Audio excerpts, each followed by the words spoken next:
أعوذ بالله من الشيطان الرجيم. يا أيها الذين آمنوا اتقوا الله ولتنظر نفس ما قدمت لغد واتقوا الله إن الله خبير بما تعملون. Bismillahirrahmanirrahim.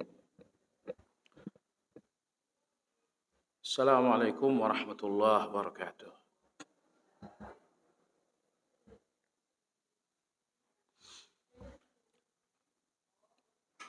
Alhamdulillah, nahmaduhu wa nasta'inuhu wa nastaghfiruh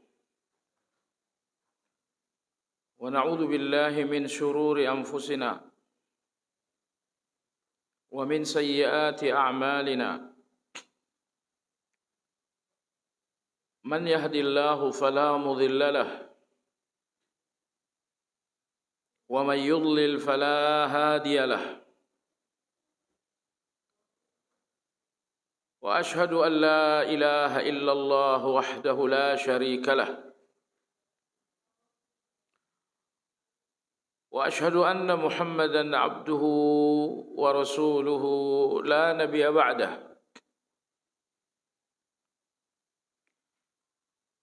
Allahumma salli wa sallim ala Muhammad wa ala alihi wa ashabihi wa man ihtada bihadyihi ila yaumiddin.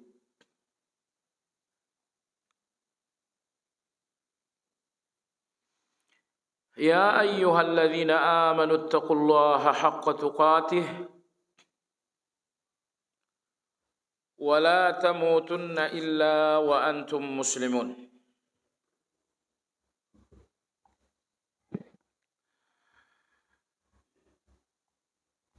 Ibu-ibu sekalian rahimakumullah, dalam hadis yang diriwayatkan oleh Imam At-Tabrani dari Abdullah bin Mas'ud radhiyallahu an, hadis ini berkualitas hasan sahih. Kata Nabi kita sallallahu alaihi wasallam, tahtariquna tahtariqun. Kalian terbakar karena dosa-dosa kalian.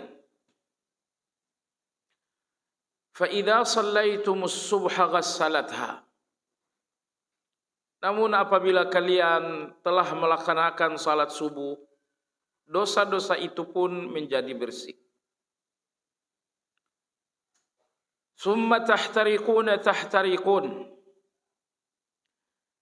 Kemudian antara subuh dengan zuhur kalian pun berdosa dan berdosa lagi.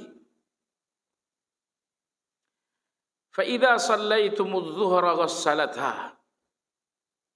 Namun apabila kalian melaksanakan salat zuhur, maka dosa-dosa yang terjadi antara subuh dengan zuhur itu pun dihapus oleh Allah Azza wa Jalla. Summa tahtariquna tahtariqun. Antara zuhur dengan asar kalian pun berdosa lagi dan berdosa lagi. Fa idza shallaitumul asra ghassalatha. Namun apabila kalian kemudian melaksanakan salat asar, dosa-dosa itu pun menjadi bersih dan terhapus. Summa tahtariquna tahtariqun. Antara asar dengan maghrib kalian pun berdosa lagi. Fa idza shallaitumul maghriba ghassalatha.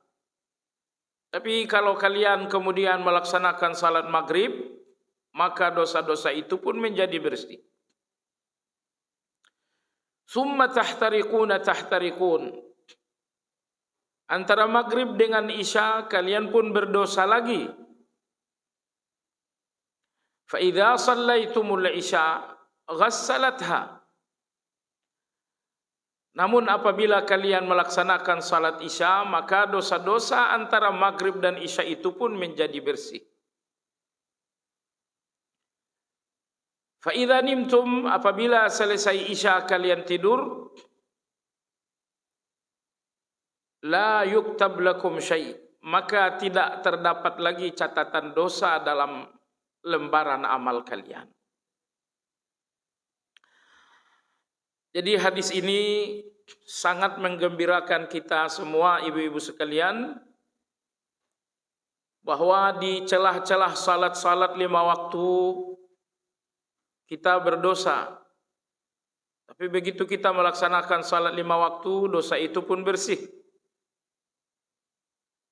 Kemudian kita berdosa lagi, mungkin 3, mungkin 4, mungkin 5, tapi kita kemudian salat wajib lagi, lalu terhapus lagi. Setidaknya dalam hadis ini ada 2 catatan penting. Catatan penting yang pertama, usahakan agar salat 5 waktu Anda menjadi penghapus dosa, bukan penambah dosa. Karena salat yang dijalankan oleh orang-orang yang beriman adalah salat penghapus dosa. Tetapi salat yang dijalankan oleh orang-orang munafik justru salat penambah dosa. Justru salat penambah dosa. Maka berjuanglah agar salat-salat yang kita lakukan merupakan salat penghapus dosa, bukan penambah dosa.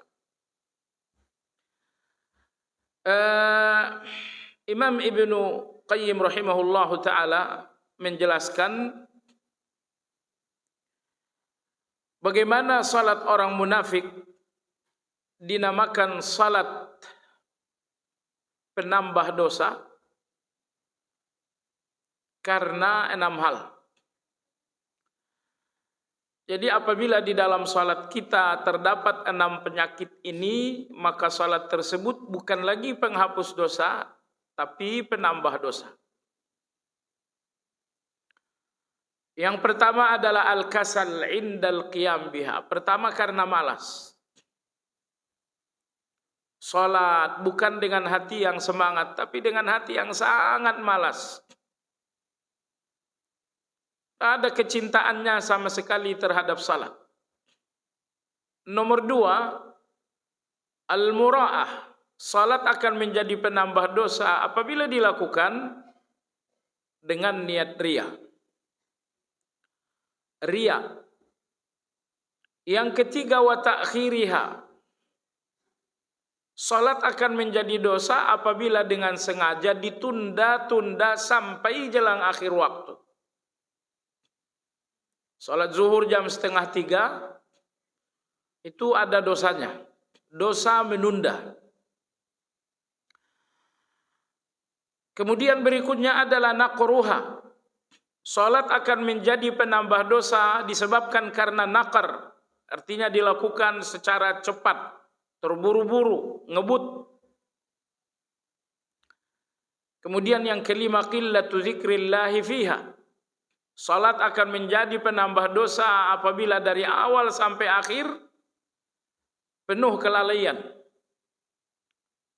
Salat yang seharusnya membuat kita mengingat Allah, tapi dari awal sampai selesai dengan salam, kita tidak merasa mengingat Allah dalam salat. Maka salat yang membuat seseorang tidak mengingat Allah, ini salatnya orang munafik. Dan yang keenam, wat-takhalluf an jama'atiha. Salat yang dilakukan tanpa jamaah dan tanpa ada uzur padahal. Ini khusus untuk laki-laki. Maka ibu-ibu sekalian, apabila salat Anda bersih dari 6 hal ini, atau 5 hal kalau Anda perempuan, salat yang bersih dari kelima malapetaka ini, itulah salat penghapus dosa. Catatan yang kedua dalam hadis Abdullah bin Mas'ud tadi, kata Nabi SAW, apabila seseorang selesai salat Isya, maka salat Isya ini akan menghapuskan dosa yang terjadi antara maghrib dengan Isya. Dan apabila dia tidur setelah Isya, maka dia tidur tanpa catatan dosa. Artinya Nabi SAW menginginkan agar selesai Isya kita langsung tidur. Jangan lagi begadang, kecuali karena alasan darurat. Baiklah jemaah sekalian, kita memasuki kajian kita hari ini. InsyaAllah ta'ala dalam pembahasan nama Allah yang ke-23, yaitu An-Nur, atau Nurus Samawat wal Ard.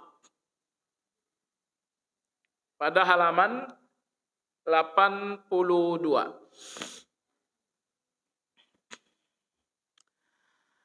Ibu sekalian, nur artinya cahaya atau sinar. Nur artinya cahaya atau sinar. Menurut ibu-ibu, cahaya atau sinar arti dari nur? Bukan sinar. Bukan. Allah berfirman di bagian awal surat Yunus, "Huwallazi ja'ala asy-syamsa diya'an wal qamara nura." Dialah Allah yang menciptakan matahari itu bersinar dan menciptakan rembulan itu bercahaya. Allah menciptakan matahari bersinar dan menciptakan rembulan bercahaya. Jadi sinar untuk matahari, cahaya untuk bulan. Apa bedanya sinar dengan cahaya? Dua-duanya sama-sama terang.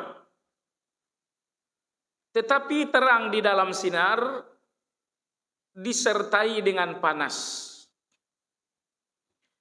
Adapun terang di dalam cahaya sejuk dan tidak ada panas sama sekali.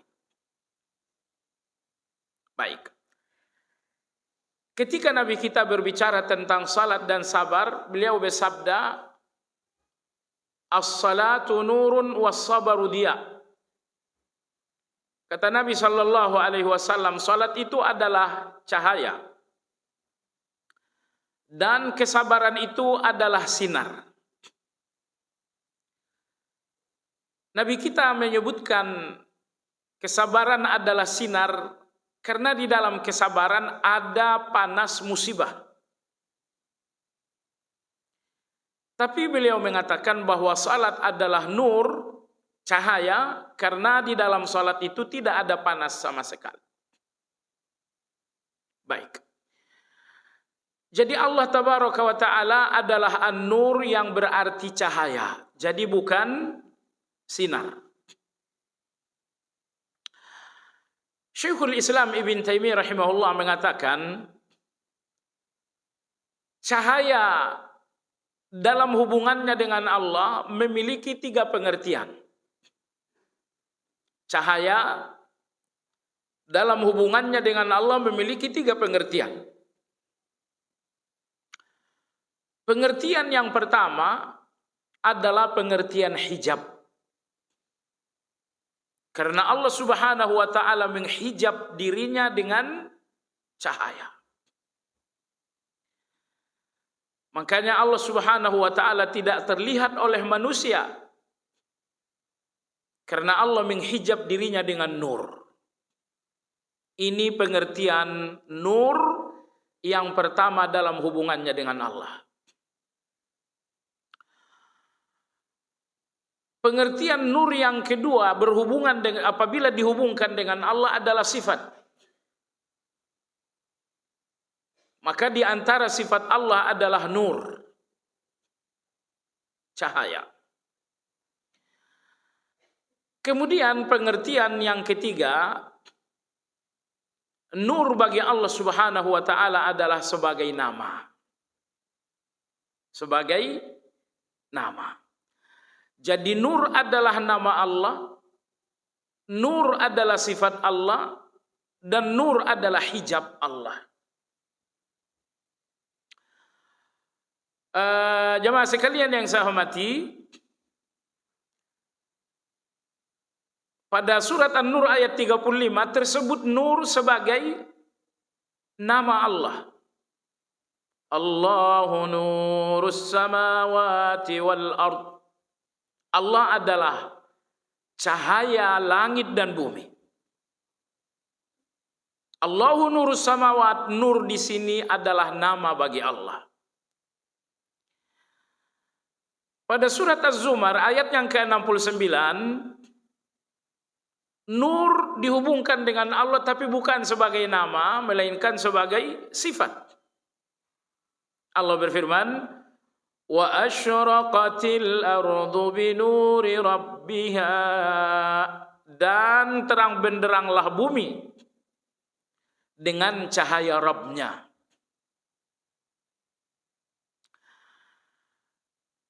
Jadi ayat 69 ini bercerita tentang pada hari kiamat. Matahari telah dihancurkan, bintang dan bulan-bulan pun telah dihancurkan, dan manusia berada dalam kegelapan di mahsyar. Ketika Allah Subhanahu wa taala akan datang untuk mengadili semua manusia. Allah akan datang mengadili ibu-ibu sekalian.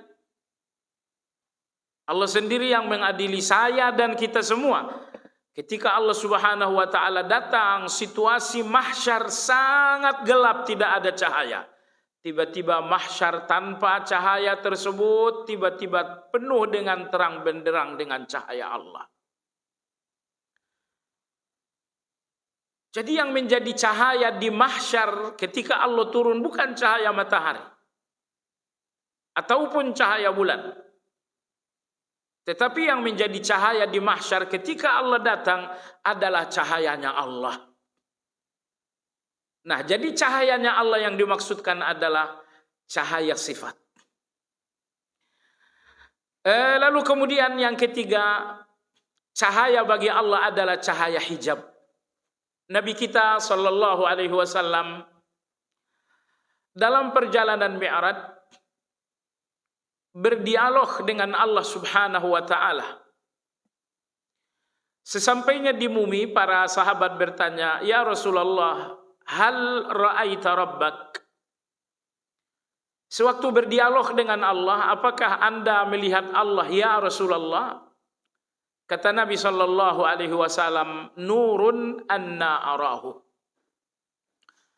Allah menghijab dirinya dengan nur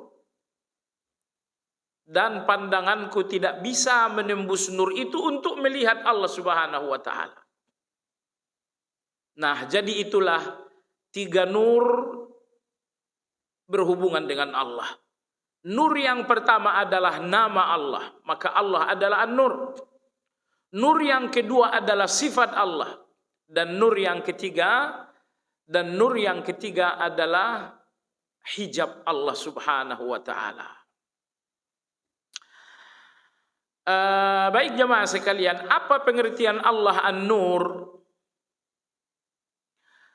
Penulis berkata, nurus samawati wal ard, cahaya langit dan bumi berarti pemberi hidayah bagi seluruh ciptaannya.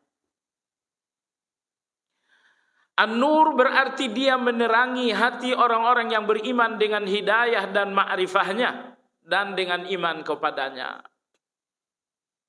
Berarti Allah An-Nur artinya Allah Maha menerangi. Menerangi, iya, Allah Maha menerangi dengan hidayah. Jadi hidayah diumpamakan oleh Allah dengan nur, dengan cahaya.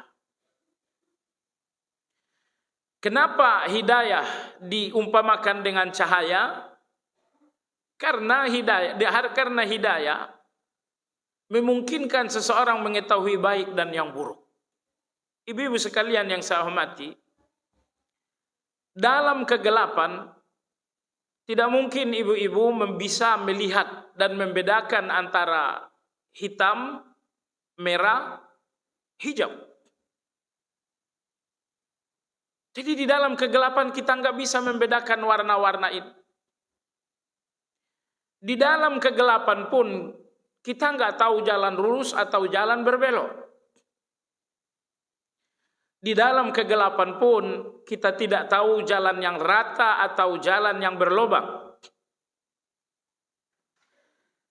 Kita butuh terang untuk melihat warna-warni. Kita butuh terang untuk melihat jalan lurus atau berbelok. Kita butuh terang untuk selamat dari lobang-lobang yang ada di jalan. Itulah terang. Maka hidayah digambarkan dan diumpamakan dengan nur karena hidayah memang demikian juga. Dengan hidayah kita menjadi tahu mana yang baik dan yang buruk. Dengan hidayah kita menjadi tahu mana keselamatan dan mana yang menjadi bahaya. Mana yang manfaat, mana yang mudarat. Ahlus sunnah wal jamaah menegaskan logika manusia menemukan kebenaran dan mengenali kebenaran namun secara global. Maka Allah menurunkan wahyu yang mengandung hidayah agar logika ini bisa mengenali kebenaran lebih detail lagi. Berbakti kepada orang tua satu kebenaran yang bisa kita pahami dengan logika. Tapi bagaimana detailnya berbakti kepada orang tua? Datanglah wahyu untuk memberikan jawaban itu. Baik jemaah sekalian yang saya hormati, maka ketika Anda berdoa Allahumma ya nur, artinya wahai Allah yang maha memberi cahaya. Memberi cahaya yang dimaksud adalah memberi hidayah.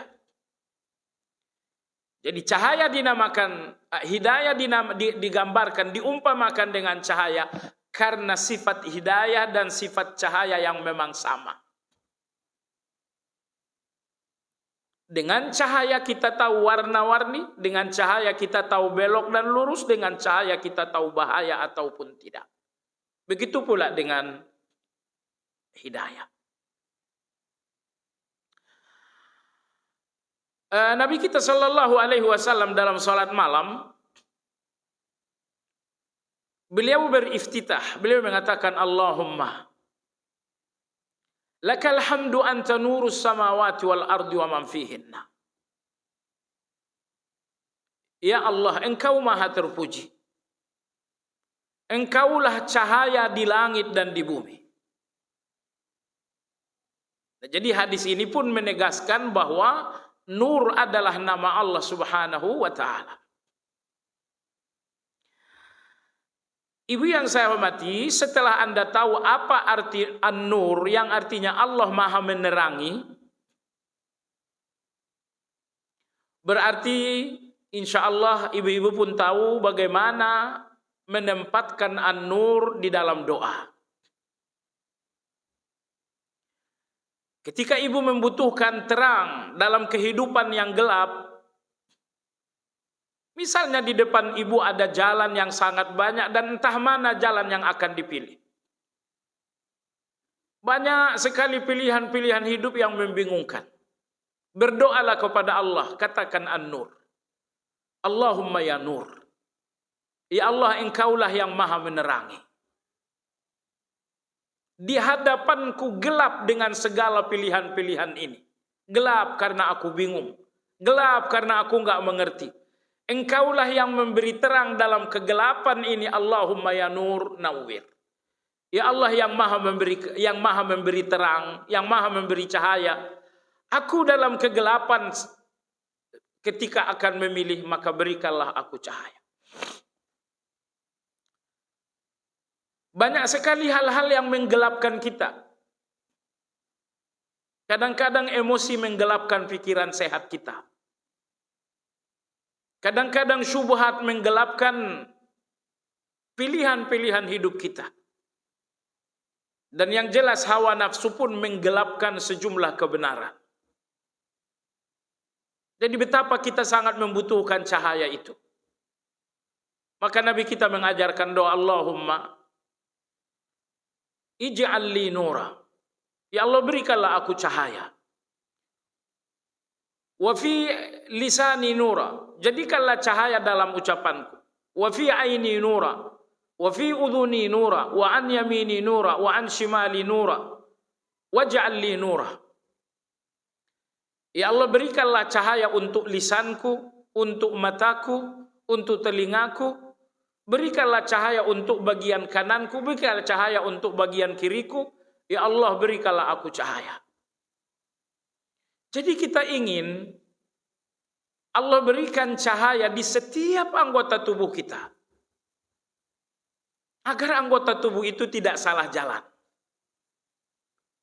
Kalau Allah tidak berikan cahaya untuk lisan, lisan ini akan salah jalan. Kalau Allah tidak berikan cahaya untuk mata, mata ini akan salah memandang. Maka dalam hadis tadi, walaupun hadis tersebut dikhilafiahkan sahih atau tidak, tapi maknanya benar. Allahumma ja'al fi lisani nura, wa fi aini nura, wa fi udhuni nura, wa an yamini nura, wa fi yasari nura, wa min fawqi nura, wa min tahti nura. Allahumma ja'al li nura. Baiklah jemaah sekalian yang saya hormati, jadi Allah adalah nur, namanya adalah nur, hijabnya adalah nur, dan sifatnya adalah nur. Sifatnya adalah nur maksudnya apa? Maksudnya ketika nanti Allah datang dalam kegelapan mahsyar, tidak cahaya yang menjadi terang benderang saat itu lebih dari cahaya Allah Azza wa Jalla. Jadi cahaya itu terpancar dari Allah Subhanahu wa taala. Baiklah jemaah sekalian yang saya hormati, halaman 83. Berdoa dengan nurus samawati wal ard. Yang pertama, doa ibadah. Penulis berkata, nurus samawati wal ard, yang maha memberi terang, yang maha memberi cahaya, yang maha memberi hidayah di langit dan di bumi.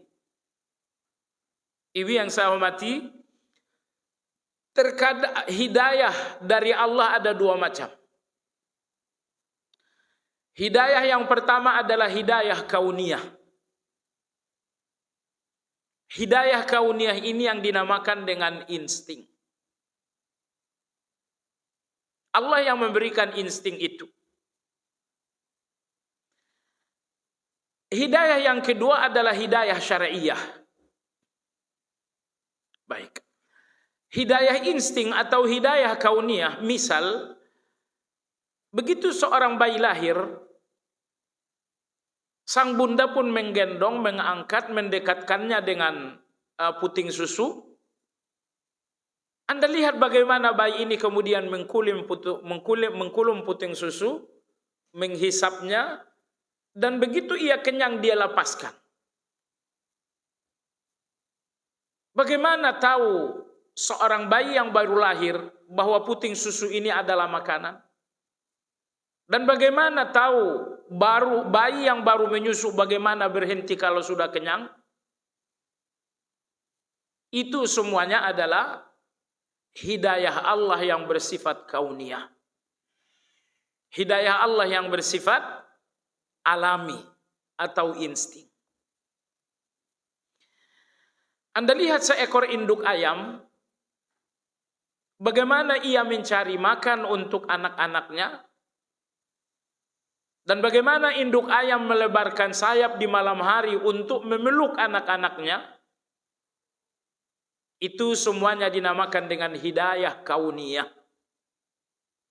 Dinamakan dengan hidayah kauniyah ataupun insting. Saya kira ibu-ibu sekalian yang saya hormati, kalau ibu melihat insting yang Allah berikan kepada hewan, kita akan geleng-geleng kepala. Betapa maha kuasanya Allah Subhanahu wa taala memberikan insting kepada hewan-hewan ini. Sehingga kadang-kadang hewan-hewan itu kelihatannya begitu cerdas, begitu pintar. Disebabkan karena hidayah yang Allah berikan. Saya dengar kisah seorang bernama Syekh Hajjaj Al-Ajami.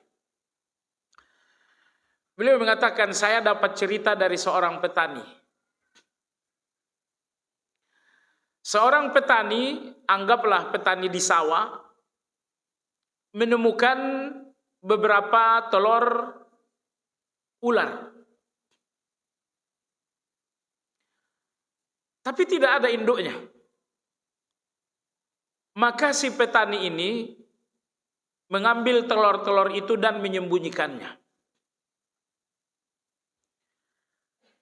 Tidak lama kemudian datanglah induk ular dan tidak lagi menemukan telur-telur yang sedang dierami. Maka induk ular ini pergi ke sumber mata air dan memuntahkan racun sebanyak mungkin.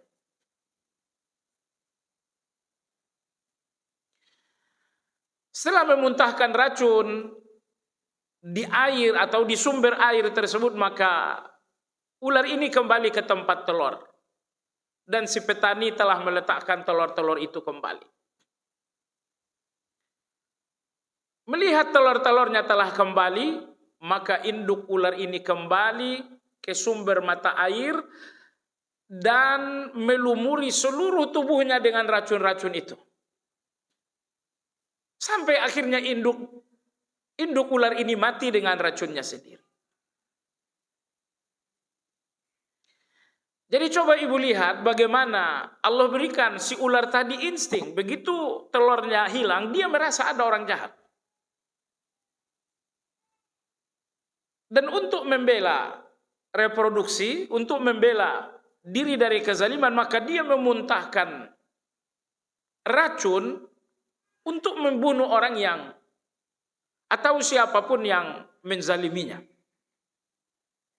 Tapi ketika dia kembali ke sarang dan menemukan kembali telur-telurnya, maka dia pun oleh insting kembali ke tempat air di mana dia memuntahkan racun agar tidak ada yang berbahaya dengan racun itu kecuali dirinya sendiri. Subhanallahil azim. Siapa yang memberikan ular ini kecerdasan seperti itu? Ini yang dinamakan hidayah. Ini yang dinamakan dengan hidayah kauniyah. Nah, jadi semua ciptaan Allah oleh Allah diberikan hidayah kauniyah atau insting. Langit yang terdiri dari 7 lapis langit dipenuhi dengan ciptaan-ciptaan Allah dari kalangan malaikat, dan semua malaikat ini diciptakan oleh Allah dan diberikan oleh Allah hidayah. Bumi yang terdiri dari daratan dan lautan dipenuhi ciptaan-ciptaan Allah, dan semua ciptaan itu pun Allah berikan hidayah. Nah, yang berbeda ibu-ibu sekalian, khusus untuk manusia, khusus untuk jin yang dibebankan oleh Allah untuk beribadah, Allah berikan hidayah istimewa selain hidayah insting. Namanya hidayah syar'iyah. Allah berikan hidayah keimanan. Allah berikan hidayah keikhlasan. Allah berikan hidayah untuk ketaatan. Imam Al-Asma'i, beliau seorang ahli bahasa Arab. Beliau mengatakan, sekali waktu aku mendengarkan seorang laki-laki kampung, seorang laki-laki Badawi berdoa. Tapi walaupun dia orang kampung, orang Badawi, bahasa doanya mengalahkan bahasa para sastrawan hebat. Di dalam doanya Badawi itu mengatakan, Allahumma kafa bi izzan an akuna abdan lak wa kafali fakhran an takuna rabban. Allahumma innaka kama uhibbu faj'alni kama tuhib. Artinya Badawi ini dalam doanya mengatakan, ya Allah, aku merasa sangat mulia bahwa aku adalah budak untukmu satu-satunya. Aku merasa sangat mulia bahwa aku menjadi budak bagimu. Ya Allah, aku sangat bangga bahwa Engkaulah Tuhanku. Ya Allah, Engkau lebih daripada yang aku inginkan, maka jadikanlah aku seperti yang Engkau inginkan. Saya ulangi. Beliau ini mengatakan, ya Allah, aku sangat merasa mulia menjadi hamba-Mu. Aku pun sangat merasa bangga bahwa Engkau adalah Tuhanku. Ya Allah, Engkau lebih dari apa yang kuinginkan, maka jadikanlah aku seperti yang Engkau inginkan. Ini terkhusus bagian akhir dari doa luar biasa. Jadikanlah aku seperti yang Engkau inginkan. Kita ini, ibu sekalian, kita berusaha menjadi seperti apa yang kita inginkan. Dan kita nggak berusaha menjadi seperti yang diinginkan oleh Allah Subhanahu wa ta'ala. Maka Badawi tadi memberikan kita satu pelajaran, ya Allah, Engkau lebih dari apa yang kuinginkan, dan jadikanlah aku seperti yang Engkau inginkan. Seperti apa hamba yang Engkau inginkan, jadikanlah aku seperti itu. Baik jamaah sekalian yang saya hormati, jadi di langit Allah yang memberikan cahaya hidayah. Di bumi, baik daratan dan lautan, Allah yang memberikan cahaya hidayah. Namun kadang-kadang hidayah diberikan hanya berbentuk insting, yaitu terhadap hewan, yaitu terhadap tumbuh-tumbuhan. Namun terkhusus kepada manusia dan jin yang dibebani tanggung jawab ibadah, Allah berikan hidayah yang lebih istimewa, yaitu hidayah syariah. Baik, kembali kepada halaman 83. Nurus samawati wal ard, satu kali dalam Al-Quran diiringi dengan gambaran perumpamaan hidayah yang telah memasuki hati orang-orang yang beriman. Jadi nama Allah An-Nur terdapat pada ayat 35 surat An-Nur. Ayat 35 yang menyebutkan nama Allah An-Nur mengandung cerita tentang gambaran hidayah dalam hati orang-orang yang beriman. Ibu sekalian, mari kita baca ayat ini perlahan-lahan. Allah Subhanahu, ibu sekalian, surat apa tadi? Surat An-Nur. Nabi kita sallallahu alaihi wasallam bersabda, ajarkan perempuan-perempuan surat An-Nur. Ajarkan perempuan-perempuan surat An-Nur. Dalam Al-Quran ada surat An-Nisa, tapi tidak diperintahkan Nabi agar mengajarkan An-Nisa kepada para perempuan. Satu-satunya surat yang diperintahkan Nabi untuk diajarkan kepada perempuan adalah surat An-Nur.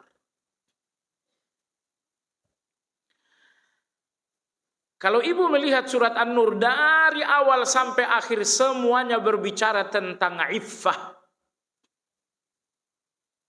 Berbicara tentang satu akhlak yang bernama iffah. Apa yang dimaksud dengan iffah? Kehormatan. Yang dimaksud dengan iffah, membersihkan diri sebersih-bersihnya dari syahwat lawan jenis. Membersihkan hati dan pikiran sebersih-bersihnya dari syahwat lawan jenis, itu yang dimaksud dengan iffah.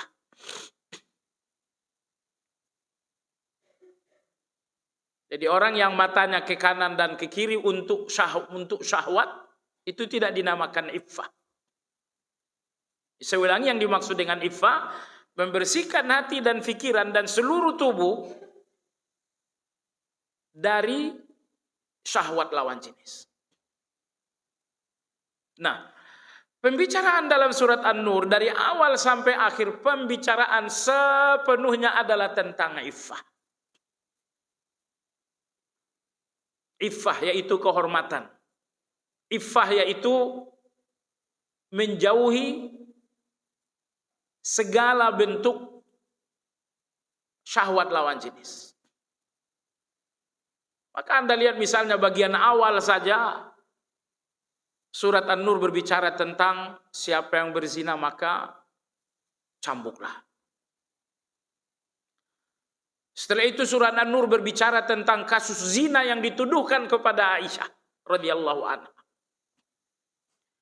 Setelah itu surat An-Nur berbicara agar wanita dan laki-laki tundukkan pandangan. Setelah itu datanglah ayat 35, Allahu nurus samawat. Setelah itu surat An-Nur berbicara bahwa kalau masuk rumah ucapkan salam. Setelah itu surat An-Nur berbicara ada waktu-waktu tertentu anak-anak tak boleh masuk ke rumah, ke kamar orang tuanya. Jadi pembicaraan surat An-Nur nyaris 100% adalah tentang iffah, tentang bagaimana membentengi manusia dari syahwat lawan jenis.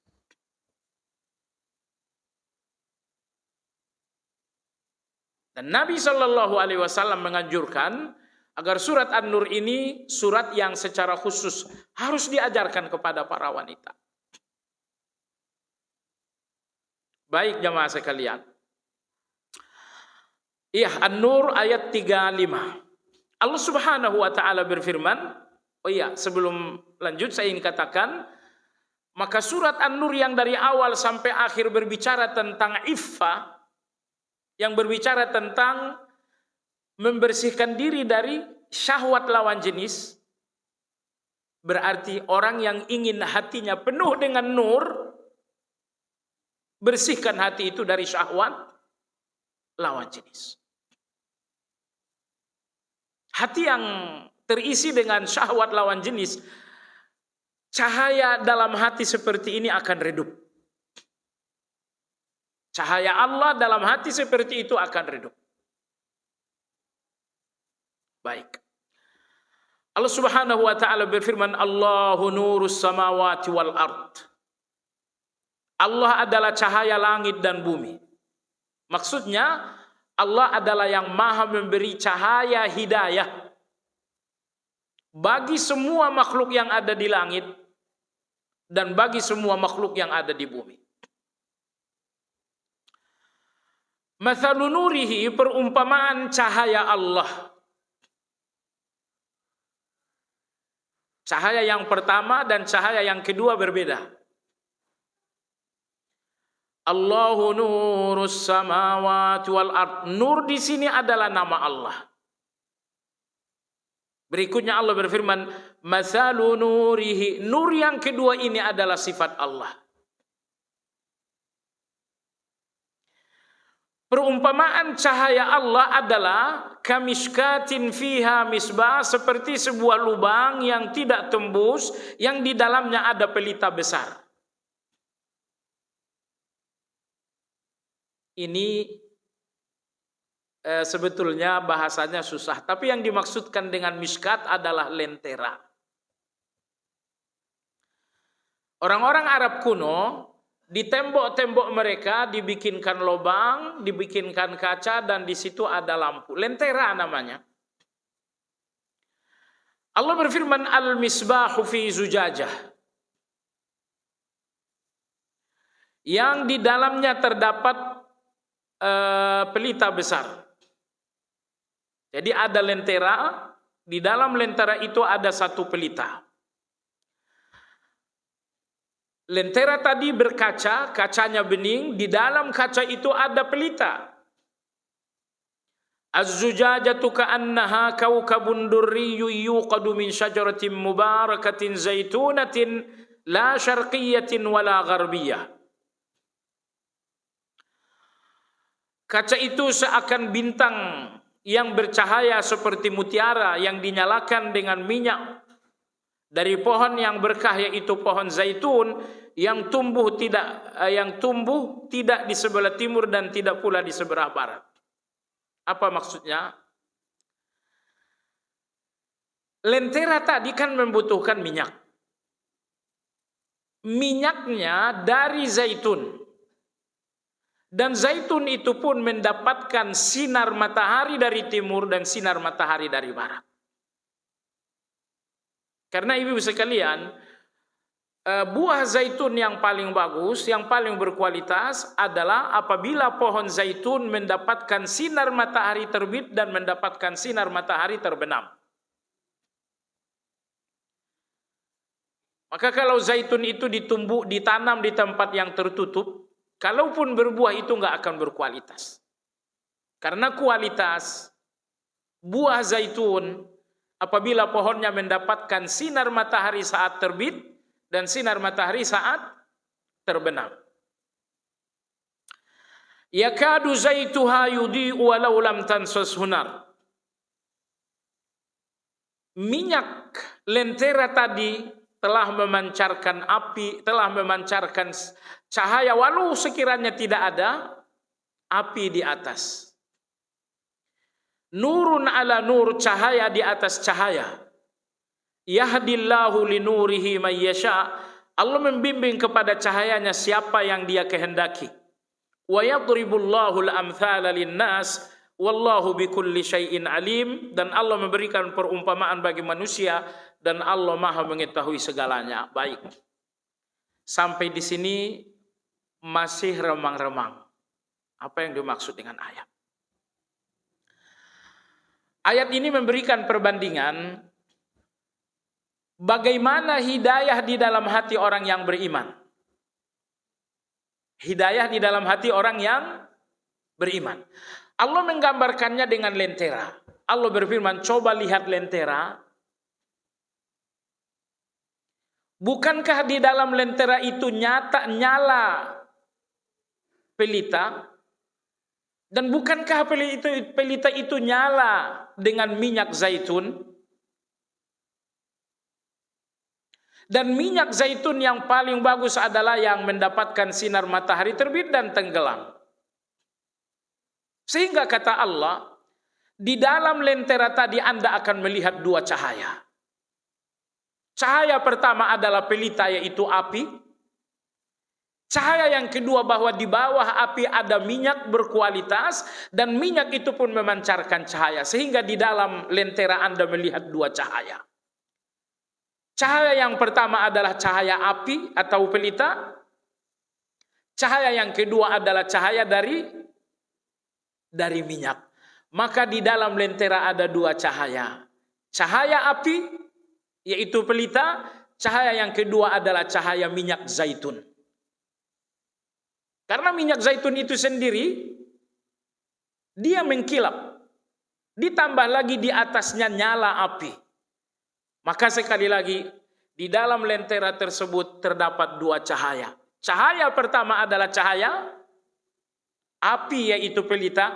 Cahaya yang kedua adalah cahaya dari minyak yang memang telah memancarkan kilau, ditambah lagi dengan adanya api di atas. Baik, saya kira ibu sudah bisa membayangkan di dalam lentera ada dua cahaya. Apa yang dimaksudkan Allah dengan lentera? Yang Allah maksudkan dengan lentera adalah hati. Jadi Allah mengatakan, wahai orang-orang yang beriman, hati kalian adalah lentera. Di dalam lentera ada dua cahaya dan di dalam hati kalian pun ada dua cahaya. Dua cahaya di dalam lentera adalah cahaya api dan cahaya minyak. Adapun dua cahaya di dalam hati kita adalah cahaya nomor satu adalah iman, cahaya yang kedua adalah wahyu. Iman dalam hati kita pelita yang memancarkan terang. Tapi iman itu membutuhkan minyak. Minyaknya adalah wahyu. Maka nyala api keimanan kita bersumber dari minyak wahyu. Bersumber dari minyak. Kalau lentera tadi nyala pelitanya bersumber dari minyak zaitun. Dalam hati kita ada nyala keimanan bersumber dari minyak, yaitu minyak wahyu. Maka Allah Subhanahu wa taala berfirman, nurun ala nur, cahaya di atas cahaya. Cahaya di atas cahaya. Artinya ada dua cahaya. Cahaya yang pertama bahwa dalam hati ibu ada keimanan. Keimanan ibu adalah cahaya. Tapi cahaya di dalam cahaya keimanan ini membutuhkan minyak. Minyaknya adalah ibu yang saya hormati, Allah ingin katakan, kalau ingin cahaya iman itu tetap bersinar, pastikan minyaknya tidak berkurang. Karena minyak itu terus berkurang. Kalau Anda tidak menambah minyak, maka dia akan berkurang dan lentera hati Anda tidak lagi memancarkan cahaya. Ibu sekalian, perhatikan orang-orang munafik. Minyak zaitun wahyu tidak memberikan sumber penerangan bagi pelita. Sehingga Anda lihat bagaimana pelita dalam hati orang-orang munafik ini, pelita yang nyaris tidak lagi memancarkan cahaya. Jadi orang-orang munafik mereka orang beriman, bukan? Mereka orang beriman. Tapi lentera di dalam hati mereka, pelita di dalam hati mereka sangat kecil disebabkan karena minyaknya juga sangat sedikit. Karena pelita itu sangat kecil, maka dia tidak bisa memberikan cahaya. Maka Anda tidak melihat cahaya itu dari cara berbicara. Anda tidak melihat cahaya itu dalam cara bertindak. Anda tidak melihat cahaya itu dalam cara bergaul. Adapun orang-orang yang beriman, ibu-ibu sekalian, karena di dalam lentera hati mereka ada api keimanan, dan api itu pun memiliki cahaya yang besar karena apa? Karena minyak wahyu yang sangat penuh. Sehingga pelita itu melahirkan cahaya yang benderang. Cahaya benderang itu Anda dengar dari cara berbicara. Cahaya benderang itu Anda nikmati dari cara dia bergaul. Dari cara dia berakhlak kepada orang lain. Jadi oleh sebab itu, kalau Anda tidak mendapatkan cahaya dari mulut seseorang, dari cara bergaul seseorang, Anda nggak dapatkan cahaya itu disebabkan karena pelita di dalam apinya kecil. Kenapa pelita di dalam kecil? Karena minyaknya pun sangat sedikit. Maka tambahkan minyak itu supaya pelita besar, dan kalau pelita besar, cahaya akan keluar. Cahaya akan memancar dari lisan, memancar dari mata, memancar dari telinga, memancar dari tangan, memancar dari kaki. Seluruh anggota tubuh ini akan memancarkan cahaya karena di dalam hati ada sebuah pelita yang terang benderang. Kenapa pelita dalam hati itu terang benderang? Karena ada minyak yang sangat penuh sekali. Jadi ibu hari ini datang ngaji, ini salah satu ikhtiar untuk menambah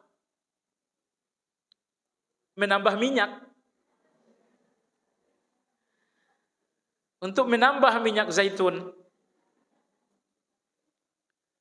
Nah, nanti ibu melakukan salat, kemudian ibu membaca Al-Quran, kemudian ibu berzikir. Jadi ilmu dan amal.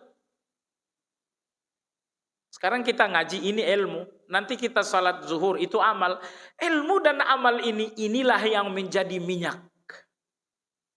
Inilah yang menjadi pantulan. Ini yang menjadi pantulan. Maka oleh sebab itu, usahakan dan berjuanglah terus menerus mengisi minyak dalam lentera hati agar pelita itu terang benderang, sehingga Anda melihat cahayanya dalam ucapan, cahayanya dalam perbuatan.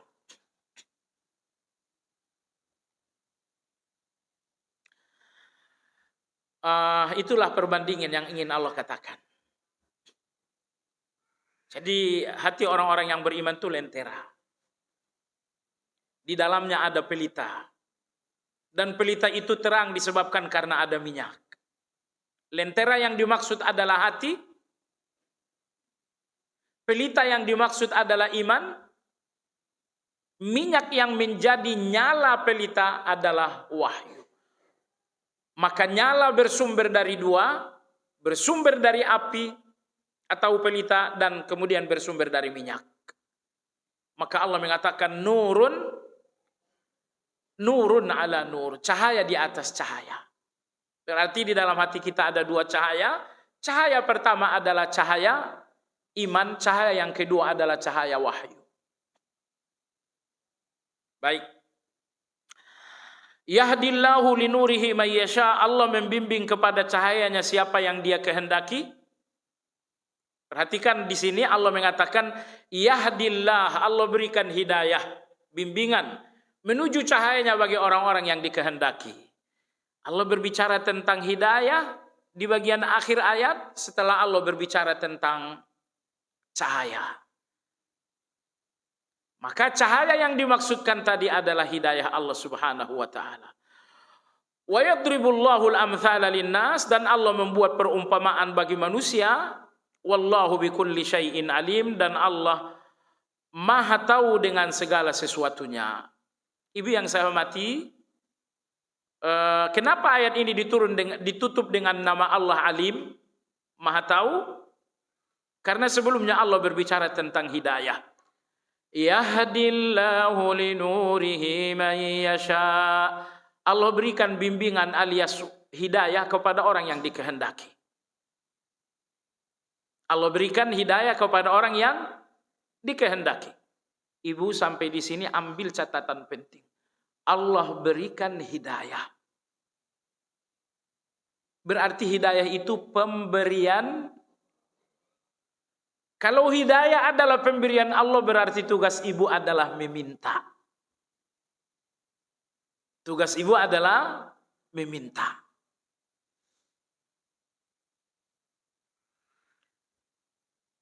Jadi hidayah ini pemberian Allah Azza wa Jalla. Imam Ibnu Qayyim rahimahullah mengatakan, Allah membagi-bagikan hidayah sebagaimana Allah membagi-bagikan rezeki. Perhatikan bagaimana Allah membagi-bagikan rezeki. Ada yang diberikan rezeki sedikit, ada yang diberikan rezeki banyak, ada yang diberikan rezeki sedang. Begitu pula dengan hidayah. Ada orang yang diberikan hidayah oleh Allah sedikit. Ada orang yang dapat hidayah dari Allah memang banyak. Dan ada orang yang dapat hidayah dari Allah sedang. Tapi pada intinya hidayah itu pemberian. Karena hidayah itu pemberian, tugas Anda adalah meminta. Makanya salat Anda tidak sah kalau Anda tidak minta hidayah. Ketika Anda berkata, ihdinas siratal mustaqim, berikan kami hidayah menuju jalan yang lurus.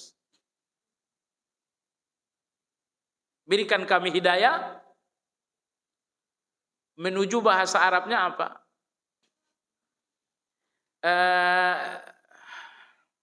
Hidayah ada dua, ibu-ibu sekalian. Hidayah menuju jalan yang lurus. Yang kedua, hidayah di atas jalan yang lurus. Kira-kira mana yang paling penting? Hidayah menuju jalan atau hidayah di atas jalan?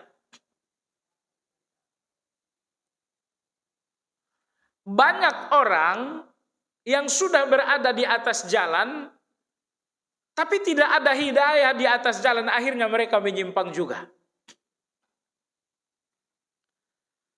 Pelaku-pelaku maksiat, orang-orang yang korupsi, orang-orang yang gibah, orang-orang yang mereka sudah berada di atas jalan,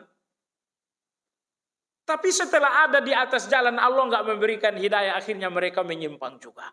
Jadi kita membutuhkan dua hidayah ini. Hidayah yang pertama, hidayah yang menyampaikan kita kepada jalan yang lurus. Dan yang tidak kalah pentingnya adalah hidayah yang membuat kita berada di atas jalan yang lurus. Makanya Anda mengatakan, ihdinas siratal mustaqim. Mustaqim itu kata sifat. Infinitif atau kata dasar mustaqim adalah istiqamah. Mustaqim adalah kata sifat, kata dasarnya adalah istiqamah. Kata kerjanya adalah istaqamah. Istaqamah, istiqamah, mustaqim. Yang artinya, kalau Anda sudah berada di atas sirat, kemudian Anda istiqamah di atas sirat, kalau Anda sudah mustaqim, istiqamah di atas sirat, berarti Anda telah mendapatkan hidayah di atas jalan. Karena hidayah menuju jalan namanya ilmu. Hidayah di atas jalan namanya istiqamah. Ibu-ibu, lebih penting mana dua hidayah ini? Hidayah menuju jalan kah atau hidayah di atas jalan? Dua-duanya kita perlu. Tapi mana yang lebih penting? Yang jelas yang pertama tidak ada tanpa yang kedua. Yang kedua, hidayah di atas jalan tidak ada tanpa hidayah menuju jalan. Makanya ketika kita berdoa dalam Fatihah, ihdinas siratal mustaqim, ya Allah hidayahkan kami siratal jalan, berikan kami hidayah jalan yang lurus. Dalam ayat ini tidak ada penjelasan kepada, berikan kami hidayah keja, kata ke itu enggak ada ke. Kenapa tidak ada kata ke? Berikan kami hidayah ke jalan yang enggak ada ke. Yang ada adalah berikan kami hidayah jalan yang lurus. Kenapa tidak ada ke? Karena hidayah dalam surat ini mencakup dua hidayah. Hidayah menuju jalan dan hidayah di atas jalan. Hidayah menuju jalan itu yang dinamakan dengan ilmu. Hidayah di atas jalan itu yang dinamakan dengan mustaqim, yaitu istiqamah. Kalau Allah berikan hidayah di atas jalan yaitu istiqamah, insya Allah kita akan wafat dalam husnul khatimah. Ala kulli hal, saya ingin katakan tadi bahwa di bagian akhir ayat 35 surat An-Nur Allah berfirman, yahdillahu linurihi may yasha. Allah memberikan hidayah menuju cahayanya. Allah memberikan hidayah. Artinya hidayah ini pemberian. Tugas kita adalah meminta. Makanya di rakaat terakhir witir Anda meminta hidayah. Allahumma dini fi man hadait. Duduk antara dua sujud Anda minta hidayah. Rabbi ghafirli warhamni. Apa itu? Wahdini, berikan aku hidayah. Redaksinya banyak ya. Ini saya pilih redaksi wahdi di urutan yang ketiga. Berikan aku hidayah. Nah, maka ibu sekalian yang saya hormati, jangan berhenti minta hidayah dengan dua alasan. Alasan yang pertama, kenapa harus terus-menerus minta hidayah? Ada dua alasan. Alasan pertama, karena hidayah yang belum ada masih lebih banyak daripada hidayah yang sudah ada. Hidayah Allah yang belum ada pada diri kita lebih banyak daripada hidayah yang sudah ada. Kalau misalnya hidayah itu 1000, dalam diri kita mungkin baru ada 30%.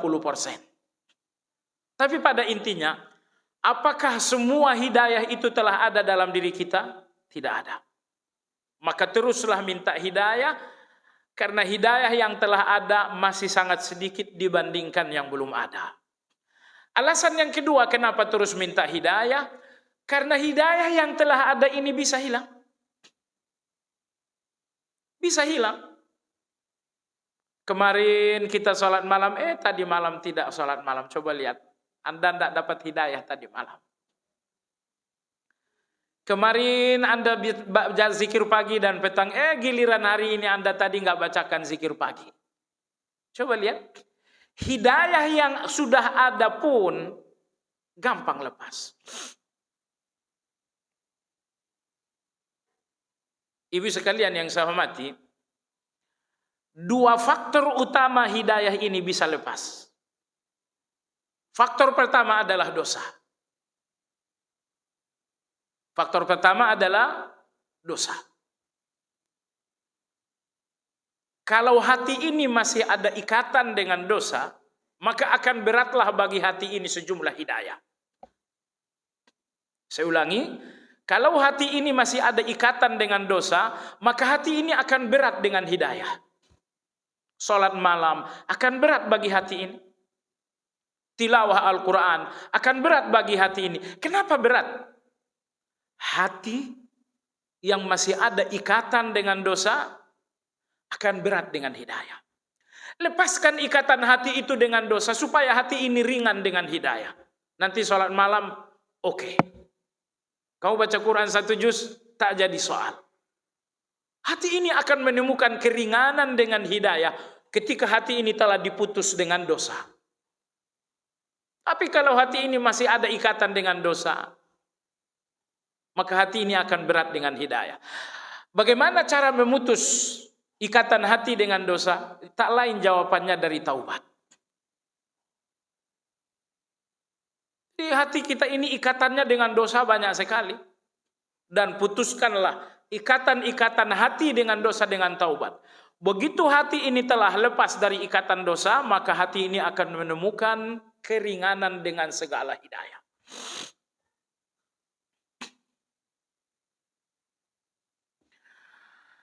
Penyebab kedua untuk mendapatkan hidayah adalah banyak-banyak berdoa. Banyak-banyak berdoa.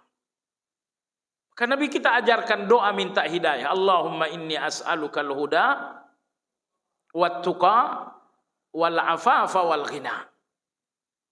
Ya Allah, aku minta kepadamu huda, hidayah. Ibu sekalian, ibu pengemis, tapi di depan Allah. Allahumma inni as'aluka, ya Allah, aku minta kepadamu hidayah. Meminta. Kita ini peminta-minta. Tapi di depan Allah. Baik. Poin kedua pada halaman 83, penulis berkata, Allah mengumpamakan cahayanya, yaitu cahaya Al-Quran, yang dicampakkan ke dalam hati orang yang beriman dengan cahaya iman yang dianugerahkan padanya. Nurun ala nur. Cahaya di atas cahaya. Maksudnya, cahaya iman di atas cahaya wahyu. Seberapa banyak wahyu menjadi minyak di dalam lentera hati Anda, maka pelita akan bersinar terang benderang sesuai dengan banyaknya minyak wahyu tadi. Selanjutnya penulis berkata, Allah menyebutkan kedua cahaya tersebut, cahaya iman dan cahaya wahyu, secara bersamaan dalam beberapa ayat.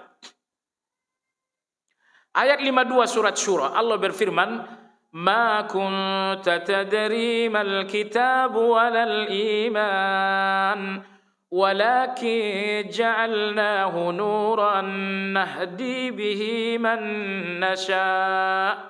Sebelumnya kamu tidaklah mengetahui apakah Alkitab atau Al-Quran, dan tidak pula mengetahui apakah iman. Tadinya kalian tidak tahu apa itu Quran, apa itu iman. Kalian nggak tahu sebelumnya. Tetapi kami menjadikan Al-Quran itu cahaya yang kami tunjuki dengannya siapa orang yang dikehendaki di antara hamba-hamba kami. Subhanallah, perhatikan ayat ini. Kami jadikan Al-Quran itu nuran, cahaya, nahdi bihi man nasya. Kami jadikan Al-Quran cahaya yang menjadi petunjuk bagi orang-orang yang dikehendaki. Sebab itu jemaah sekalian, orang-orang yang ingin mencarikan hidayah, sedekat mungkin dengan Al-Quran. Berapa banyak hidayah yang Anda miliki, seberapa dekat Anda dengan Al-Quran. Maka Allah berfirman, "Dzalikal kitabu la raiba fihi hudan." Allah sebutkan Al-Quran hudan, karena hidayah itu adanya dalam Al-Quran. Subhanallah, ibu sekalian, coba renungkan. Semua ayat Al-Quran tidak lepas dari 4 macam. Semua ayat Al-Quran tidak lepas dari 4 macam. Terkadang ada ayat yang isinya nama Allah. Kalau tidak, berarti isinya sifat Allah. Kalau tidak, berarti isinya perbuatan Allah. Kalau tidak, berarti isinya adalah hukum-hukum Allah. Hanya ini 4 isi dari Al-Quran. Misalnya ketika Allah berfirman, "Qul huwallahu ahad," ini isinya nama Allah. Allahus samad, ini isinya nama Allah juga. Lam yalid wa lam yulad wa lam yakul lahu kufuwan ahad. Oh, ini isinya bukan nama Allah tapi sifat Allah. Oke. Ketika Anda membaca surat Al-Fil, alam tara kaifa fa'ala rabbuka bi ashabil fil. Apakah kalian tidak berpikir apa tindakan Allah terhadap ashabul fil? Maka surat Al-Fil isinya apa? Tindakan dan perbuatan Allah. Oke. Ketika Anda baca Al-Baqarah yang berbunyi, Allah Subhanahu wa taala berfirman, "Alladzina yu'minuna bil ghaibi wa yuqimuna as-salata wa mimma razaqnahum yunfikun." Ayat ini berbicara tentang hukum Allah. Wa aqimus salata wa atuz zakah. Oh, ini hukum Allah. Jadi ayat Al-Quran tidak keluar pembicaraan semua ayat dari 4 hal ini. Kadang-kadang ayat berbicara tentang nama Allah, atau berbicara tentang sifat Allah, atau berbicara tentang perbuatan Allah, atau berbicara tentang hukum Allah. Oleh sebab itu di dalam surat Al-A'raf Allah berfirman, فَإِذَا قُرِئَ الْقُرْآنُ فَاسْتَمِعُوا لَهُ وَأَنصِتُوا لَعَلَّكُمْ تُرْحَمُونَ. Apabila dibacakan Al-Quran, maka diamlah, dengarlah, la'allakum turhamun, agar kalian mendapatkan rahmat. Jadi mendengarkan Al-Quran saja dapat rahmat, apalagi Anda membaca. Anda rebahan, berbaring, cuman berbaring sambil dengarkan Al-Quran. Anda dapatkan rahmat hanya dengan mendengar. Lalu Anda bisa bayangkan dengan orang yang membacanya. Kalau Anda mengeluh betapa renggangnya hubungan dengan Al-Quran, sekali lagi saya katakan, kurangi dosa, dan di kedua banyakkan doa. Ya Allah, berikan aku Al-Quran. Ya Allah, berikan aku Al-Quran. Allah, ya Allahumma inni as'aluka Al-Quran. Saya yakin ibu sekalian, banyak ibadah yang memang tidak kita lakukan karena kita tidak memintanya dengan sungguh-sungguh kepada Allah Azza wa Jalla. Ayat 122 dalam surat Al-An'am Allah berfirman, "Awaman kana maitan fa ahyaynahu wa ja'alna lahu nuran yamshi bihi fin nas kaman mathaluhu fidh dhulumat laysa bi kharijin minha kadzalika zuyyina lil kafirina ma kanu ya'malun." Awaman kana maitan, dan apakah orang yang hatinya mati? Fa ahyainahu, lalu kami menghidupkannya, wa ja'alna lahu nura, dan kami memberikannya cahaya. Titik sampai di situ dulu. Ayat ini berbicara tentang Umar. Seandainya ibu ambil dari ayat sebelumnya, ayat 121. Ayat 121 Allah berfirman, وَكَذَلِكَ جَعَلْنَا فِي كُلِّ قَرْيَةٍ أَكَابِرَ مُجْرِمِيهَا لِيَمْكُرُوا فِيهَا وَمَا يَمْكُرُونَ إِلَّا بِأَنفُسِهِمْ وَمَا يَشْعُرُونَ. Nabi kita berdoa, ya Allah, kuatkan Islam ini dengan keimanan salah satu dari dua Umar. Jadi Nabi ingin Islam ini dikuatkan oleh Allah dengan salah satu dari dua Umar. Umar yang pertama Umar bin Hisham. Umar bin Hisham nama populernya adalah Abu Jahal. Umar yang kedua adalah Umar bin Khattab. Jadi Nabi kita mengatakan, ya Allah, kuatkan Islam ini dengan salah satu dari dua orang ini. Ternyata Allah memilih Umar bin Khattab. Dan Allah tidak memilih Umar bin Hisham. Terkait dengan Umar bin Hisham, Abu Jahal, turun ayat 121. Ayat 120, ayat sebelum ini. Allah berfirman, وَكَذَلِكَ جَعَلْنَا فِي كُلِّ قَرْيَةٍ أَكَابِرَ مُجْرِمِهَا. Demikianlah kami jadikan di setiap negeri pembesar-pembesar yang jahat. Ibu, mohon maaf, ayat ini di sebagian terjemahan bukan pembesar yang jahat, tapi penjahat yang besar. Terjemahan Departemen Agama, termasuk terjemahan dari terbitan Saudi Arabia, karena terjemahan Saudi Arabia mengacu kepada terjemahan Departemen Agama. Ayat 121 itu diartikan dengan demikianlah kami jadikan di setiap negeri penjahat-penjahat yang besar. Tapi dalam terjemahan revisi, ayat 121 itu berbunyi, demikianlah kami jadikan di setiap negeri pembesar-pembesar. Ibu, menurut ibu pembesar yang jahat, yang kedua adalah penjahat yang besar. Itu beda atau sama? Nah, menurut ibu yang benar, terjemahan ayat itu pembesar jahat atau penjahat besar? Hah? Pembesar yang jahat. Mohon maaf, bukan 121, ayat 123 maksud saya.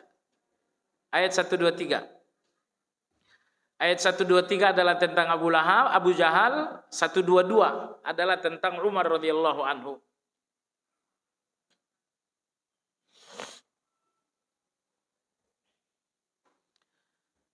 Baik.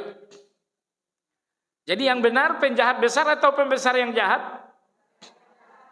Karena yang dimaksudkan adalah, dan Abu Jahal itu pembesar yang jahat. Baiklah, ayat 123 adalah tentang Abu Jahal, maka tentang Umar bin Khattab turunlah ayat 122. Perhatikan ayat 122, dia yang tadinya mati hatinya, fa ahyainahu, lalu kami menghidupkan hati itu, wa ja'alna lahu nura, lalu kami memberikannya cahaya. Berarti Allah memberikan Umar dua. Pertama, Allah berikan kehidupan bagi hati. Kemudian Allah berikan cahaya bagi hati.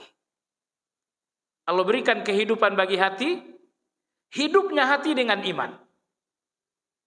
Lalu Allah berikan cahaya. Cahaya yang dimaksud adalah wahyu. Yamshi bihi finnas, dengan cahaya wahyu itulah dia berjalan di tengah-tengah manusia. Baik, sebagai penutup ayat satu lagi, surat Az-Zumar, ayat yang ke-22. Allah berfirman,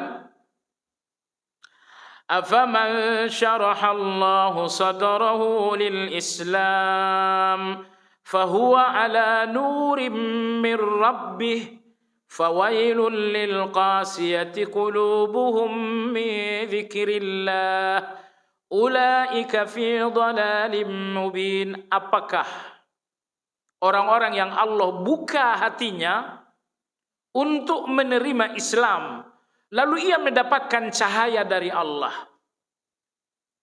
Allah buka hatinya, Allah lapangkan hatinya untuk Islam, lalu kemudian ia mendapatkan cahaya dari Allah. Allah buka hatinya untuk Islam, maksudnya Allah berikan iman. Kemudian Allah berikan cahaya, maksudnya adalah wahyu. Jadi syarahallahu sadrahu lil Islam, maksudnya adalah hidayah. Fahuwa ala nurim mir rabbi, maksudnya adalah wahyu. Nah, jadi penulis sebetulnya ingin menegaskan ke kita bahwa pada ayat 22 surat Az-Zumar, ayat 122 dalam surat Al-An'am menegaskan bahwa Allah berikan kepada manusia hidayah yang menghidupkan hati. Tapi hati yang hidup saja nggak cukup. Lalu Allah berikan cahaya. Ibu hidup tanpa ada cahaya, kita nggak bisa ngapa-ngapain. Makanya kita bisa berkarya, kita bisa berbuat. Pertama karena kita hidup, dan yang kedua karena ada cahaya. Di malam hari kita hidup, tapi kalau tidak ada cahaya kita nggak bisa ngapa-ngapain. Makanya Ibnu Qayyim rahimahullah mengatakan, usulus sa'adah, induk dari kebahagiaan dua, yaitu hidup dan cahaya. Hidup dan cahaya. Ini adalah dua induk kebahagiaan. Bahwa ada hidup dan ada cahaya. Hidupnya hati kita dengan hidayah. Cahaya bagi hati kita adalah wahyu. Baik jemaah sekalian, sekira waktu sudah habis. Demikian. Semoga pembahasan ini bermanfaat.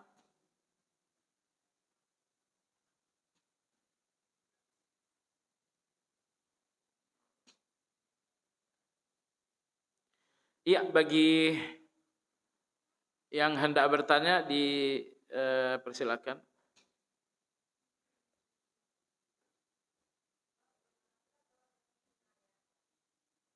Ya.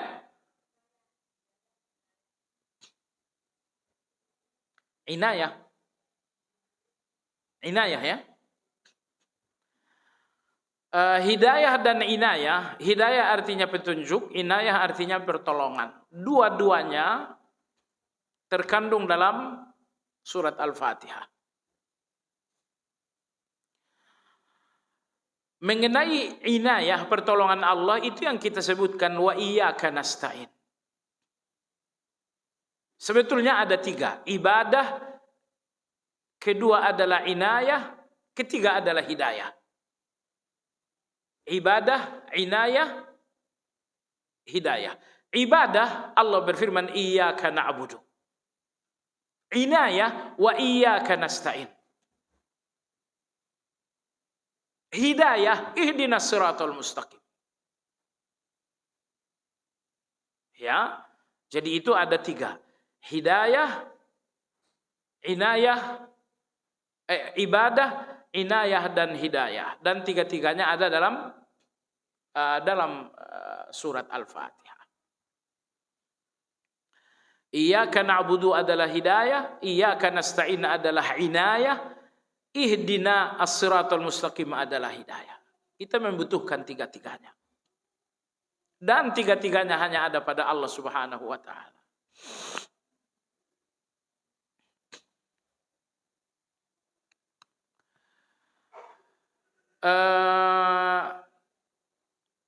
Apa tanda-tanda manusia telah mendapatkan hidayah syar'iyah? Pertama, hidayah syar'iyah itu adalah Islam. Islam dengan segala cabang-cabangnya dinamakan dengan hidayah syar'iyah. Maka begitu seseorang beriman, dia telah mendapatkan hidayah syar'iyah. Dan begitu seseorang melakukan salat, berarti dia telah mendapatkan hidayah yang syar'i. Jadi, semua perintah Allah dan larangan Allah itu dinamakan hidayah syar'i. Orang yang menjalankan perintah berarti di atas hidayah yang syar'i. Orang yang menjauhi larangan berarti di atas hidayah yang syar'i. Apa tanda-tandanya? Tanda-tandanya jelas. Karena hidayah yang syar'i itu berupa perbuatan.